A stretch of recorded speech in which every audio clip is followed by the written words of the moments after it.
This video is an exploration between stories of scale and perspective, through some of the ideas and philosophers talked about during urban design theory, zooming in and out from ourselves and the earth, landing on my view of the state of our profession and our role in it. But first, let's go to a flea circus. A few years ago, I found this short film from 1959 about the basics of inertia. A Nobel Prize-winning physicist plays with a puck of dry ice, showing how easy the mass moves around on a bed of carbon dioxide. To demonstrate this phenomenon, he shows a flea, tragically tied to the CO2 puck, slowly moving the incredibly heavy but frictionless object. 1,000,000 to 1, as the video is titled. And this might be a wild comparison, but we are like that fly entangled to the puck. Tiny creatures that, through technology, are able to move mountains, but also cannot not move mountains. We've become deeply entangled. Like the fact that if all humanity were crowded together in one place and cast into the ocean, the sea level would rise no more than 1,000th of a millimeter. The end of humanity would be a tiny drop in the ocean. Again, 1 in a millionth, but now in meters of sea level rise. Yet, because of anthropogenic greenhouse gas emissions, the sea level rises almost 4 millimeters yearly. That's the equivalent to 3,700 times the volume of humanity every year. Meaning, each human reproduces the physical space of their own body in ocean level rise every 2 hours. One body every 2 hours. And still, there remains a strong movement on the right and left side of the political spectrum to further increase our impact and control over the planet. It looks like we've lost our sense of scale and perspective. The space and mass we influence as humans on this planet is terrifying, and it's evident that our increasing grip on planet Earth has gone out of control. Like the fly, it's a huge weight we're dragging around, not able to let go. Business as usual is no option. So should we drastically reduce our size and impact? How far is enough? Or should we become bigger, take responsibility and fix climate change? Where should we bloody land? To address this issue, the traditional framework of progression doesn't work anymore. Towards the global is a further continuation of our modernizing front. It tries to reduce the friction of dragging around the CO2 puck while simultaneously increasing the weight and our entanglement with it. And the local, or the anti-global, is impossibly far behind, a retrospective invention. It requires us to wall ourselves off and to pretend the world and its systems aren't as connected as they are and have been for quite a while.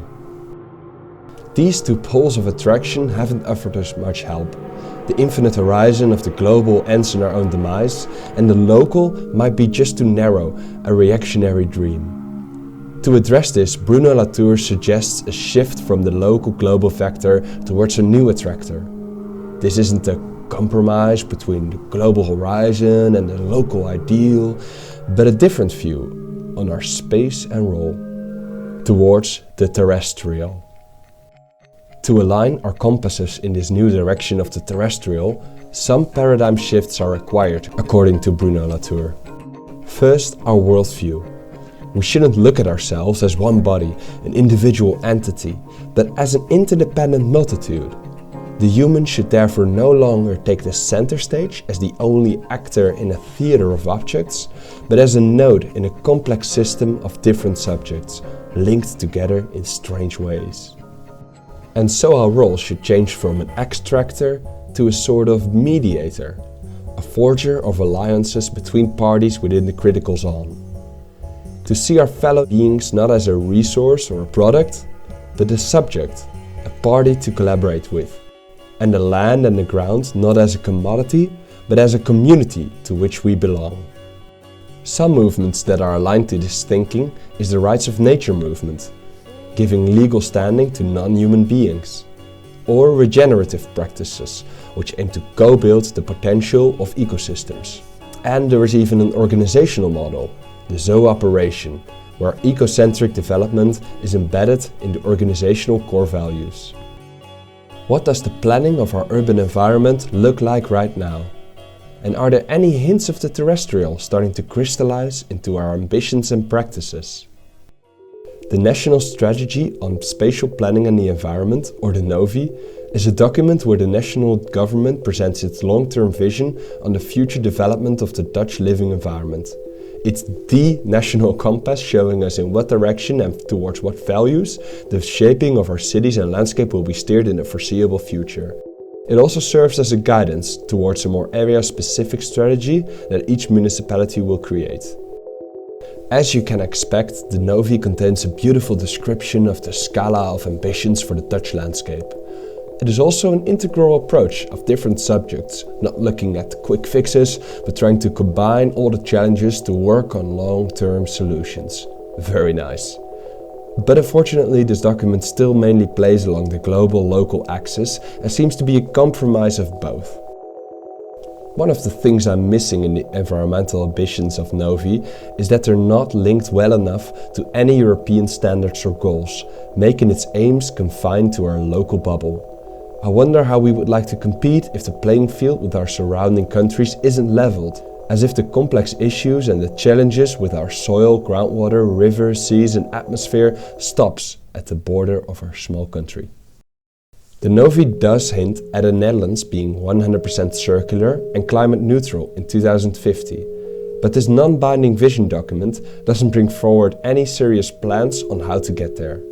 When looking at our dense country, it's clear that the future will require hard choices.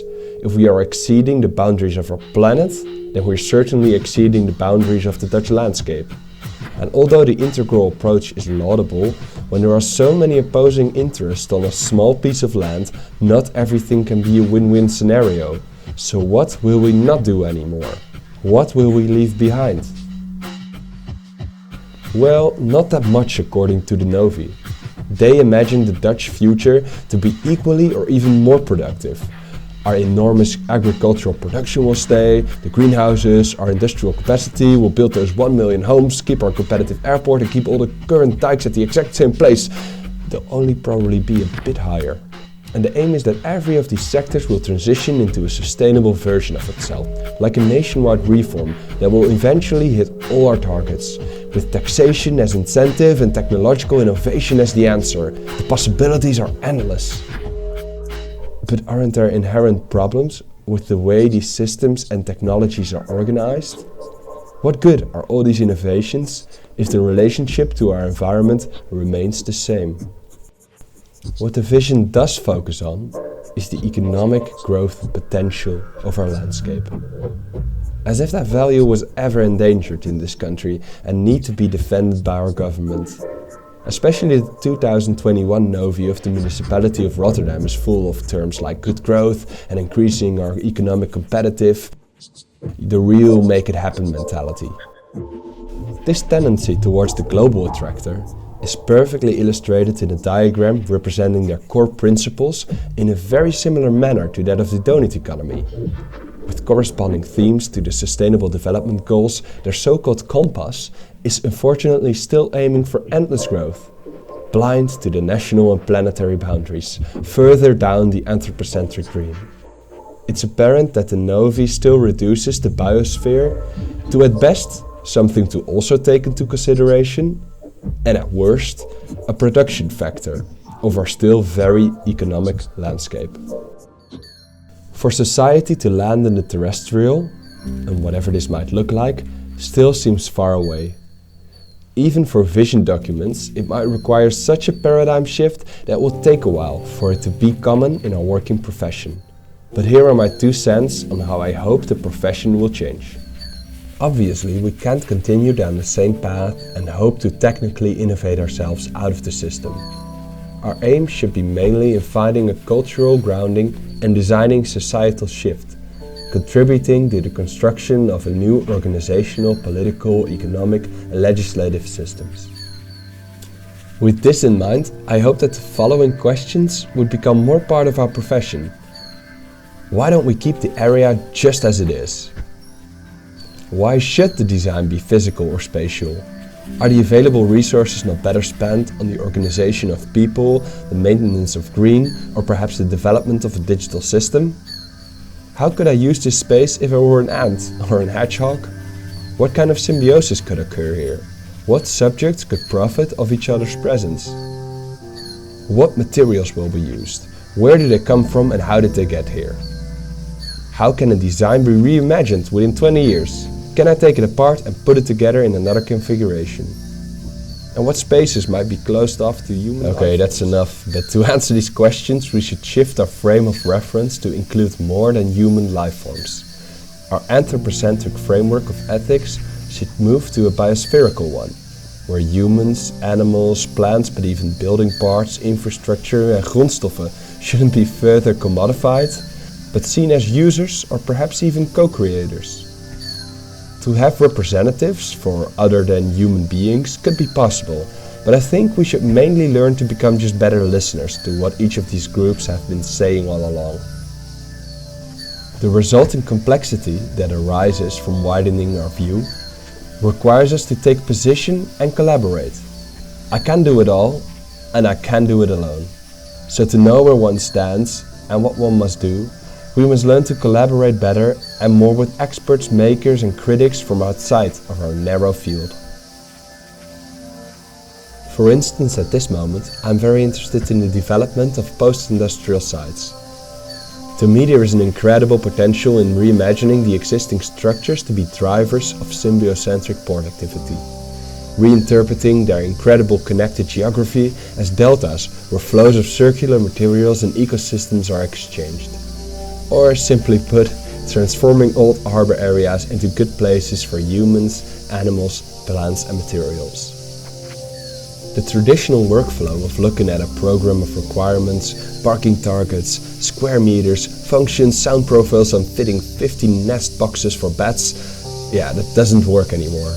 We need to collaborate with dogmen, fishes, biologists, seaweed, historians, mud, lawmakers, shell activists, harbor authority and even river lobsters.